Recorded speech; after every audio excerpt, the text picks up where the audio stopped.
अब TV channels और बड़े मीडिया पोर्टल्स देखोगे तो आपको जरा भी एहसास नहीं होगा कि सरकार के सामने कोई बड़ा चैलेंज है, लेकिन इस सरकार पर ही खतरा पैदा होता पहली बार तब नजर आया था जब हमारे वाइस प्रेसिडेंट जगदीप धनखड़ की बहुत ही अनसेरेमनियसली विदाई कर दी गई और बहाना भी दिया उनकी बिगड़ती सेहत। लेकिन दोस्तों, ये रिजिग्नेशन किसी के भी गले के नीचे नहीं उतर रहा था। सेशन शुरू होते ही रिजाइन करना, और इससे भी अहम कि उसके बाद वो किसी से मिले ही नहीं, ना कोई इंटरव्यू ना कोई स्टेटमेंट। ऐसे में उनकी सेहत का बहाना भी एक कवर अप ही लगता है, क्योंकि वो रिजाइन करने के बाद योगा और टेबल टेनिस खेलते रिपोर्ट किए गए। अब दोस्तों, मोदी जी के पास सांसद तो सिर्फ 240 ही हैं और बिना किसी और की सपोर्ट के वो पीएम बन ही नहीं सकते। ऐसे में चुन चुनकर ऐसी खबरें आई कि देश के 150 सांसद अंबानी की जेब में हैं और वो जब चाहे ये सरकार गिरा सकते हैं। धनखड़ की रिजिग्नेशन से पहले अनिल अंबानी उनसे मिलने पहुंचे थे, ये भी एक वियर्ड सा कोइंसिडेंस था।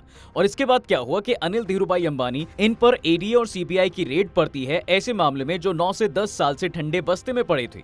ये केस था एक बैंक फ्रॉड से जुड़ा हुआ जो महज 2900 करोड़ रुपए का था। फ्रॉड भी क्या है कि लोन लिया किसी और प्रोजेक्ट के लिए और लगा कहीं और दिए, जो इनके लिए तो मानो बिजनेस एज यूजुअल हो जाता है। और इसके लिए किसी बिजनेसमैन के न सिर्फ ऑफिस बल्कि घर पर छापा मारना, फ्रॉड डिक्लेयर करके जलील करना। वो भी कोई ऐसा वैसा बिजनेसमैन नहीं, बल्कि वो बंदा जो कभी पीएम के काफिले के साथ दुनिया के बड़े बड़े फोरम्स में जाता और डील्स करता था। ये बात किसी के गले के नीचे नहीं उतर रही थी। और सिर्फ अनिल ही नहीं, एक नोटिस फरवरी में इनके बड़े भाई मुकेश अंबानी को भी दिया गया था इस मुद्दे पर कि उन्होंने जो केजी बसन में इनकी अंडर सी ऑयल फील्ड्स है, वहां इन्होंने साथ वाली ओएनजीसी की ऑयल फील्ड से तेल खींचने का काम किया था।